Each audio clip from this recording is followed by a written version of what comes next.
السلام عليكم ورحمة الله وبركاته. ازيكم عاملين ايه؟ يا رب تكونوا بخير. لو اول مرة تشوفي قناتي ما تنسيش تعملي اشتراك للقناة وتعملي لايك للفيديو. هعرض معاكم باذن الله المشتريات بتاعتي، هقول لكم الاسعار والمكان اللي انا جبته منها. المشتريات دي انا جبتها عشان اغير في شكل المطبخ شويه، لان زهقت من اللون البني وكده، فقلت ادخل في المطبخ شويه الوان كده.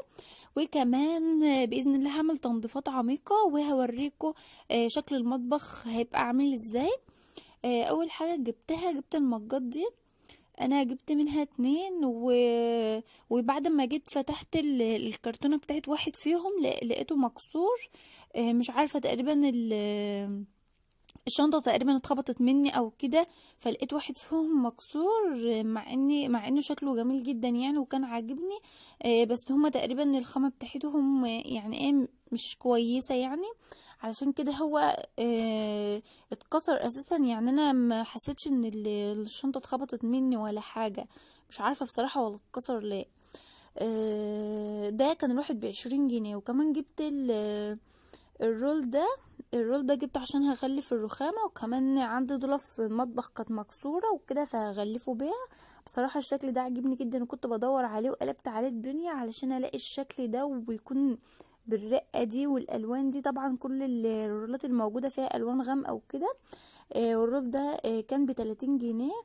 هوريكم طبعا انا هعمل بيه ايه في الفيديوهات الجاية. وكمان اشتريت الطقم ده. والطقم ده بتاع توابل. هو بينفع يعني للتوابل وللمشروبات، بيتحط كده على الرخامة، شكله جميل جدا. هو دوار كده زي ما انتم شايفين، ومعاه المعالق بتاعته. شكله رقيق جدا وعجبني، والالوان بتاعته عجبتني. علشان كده اشتريته، وده كان ب50 جنيه. بصراحة اتفاجئت من سعره يعني لانه تركي وكده. سعره حلو قوي، وكمان المحل ده حاجته جميله ورخيصه جدا. طب انا جبت الحاجات دي منين؟ من المحل اللي منا كنا متألقة كل يوم بتجيب منه الحاجات بتاعتها. طبعا كلكم عارفين قناة منا بتاعت كوني متألقة كل يوم. انا من دمياط برضو زيها، وجبت الحاجات دي من كفر سعد. من محل بلاستيكات كده ومحل حاجات منزلية وكده، جنب صيدلية ابو رية. وكمان جبت دي بتاعت البهارات وكده، جبتها تقريبا كانت ب5 جنيه. وجبت ده الملوكة. ده كوباية كده بيشرب فيها، وطبق ومعاه شوكة وسكينة، ودول كانوا ب10 جنيه. بصراحة عجبوني، وكمان لقيتهم سعرهم رخيص فجبتهم. هو عنده اساسا حاجات تانية زي دي، بس دول لونهم عجبني يعني عشان كده جبتهم. زي ما انتم شايفين كده الطبق ده شكله اهو. بصراحة المحل ده حاجته جميلة جدا جدا يعني. ما جبتش منه ايه، ما جبتش منه المجات جايباها من محل تاني. وكمان الرول. الرول باين جايباه من محل تاني برضو، انما الحاجات دي كلها جايباها منه. بصراحة حاجته حلوة جدا جدا. هو عنده برضو الرولات دي اشكال تانية، بس ملقاش فيها اللون اللي عجبني. حاجته رخيصة جدا يعني، ما كنتش متخيلة ان الطقم ده هيكون ب50 جنيه بصراحة. بس هو حاجته حلوة جدا، وعنده حاجات تركي حلوة جدا. لو انتوا بقى جنب المحل روحوا له هتلاقوا عنده حاجات حلوة. او كمان جبت المنظم ده كان ب15 جنيه. شكله عجبني جدا ولونه كمان. وكمان الخامة بتاعته حلوة، تحس اللي هو طري كده، وكمان مخرم كده وتحس اللي هو طري. شكله جميل جدا. وده انا جايباه عشان اعمل بيه ديكور في المطبخ. طبعا هتشوفوا شكله هيبقى عامل ازاي. الديكور ده هيبقى جميل جدا جدا يعني. في حاجة في دماغي حلوة أوي هعملها. وكمان جبت الصفايه دي بتاعت المعالق دي على شكل فراشة كده، كمان لونها عجبني. لون البينك عموما حلو، بيخلي المطبخ فيه روح حلوة كده. ودي كانت ب12 جنيه. المجات دي زي ما انتم شايفين كده انا ما جبتهاش منه، الحاجات دي انا جبتها من المحل ده. حاجته جميلة جدا. وبعد كده جبت الازاز المية اللي هي التركي دي، جبت من عنده الاتنين دول. و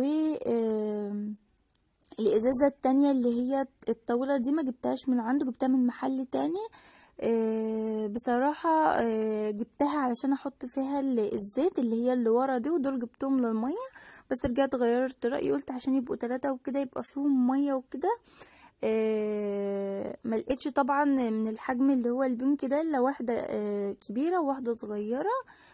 ودي الازازه التانية اهي، دي برضو كانت ب15 جنيه. هحط برضو فيها ميه، انا كنت جايباها للزيت بس قلت مش هتنفع لانها كبيره جدا، يعني بتاخد هتاخد كميه كبيره.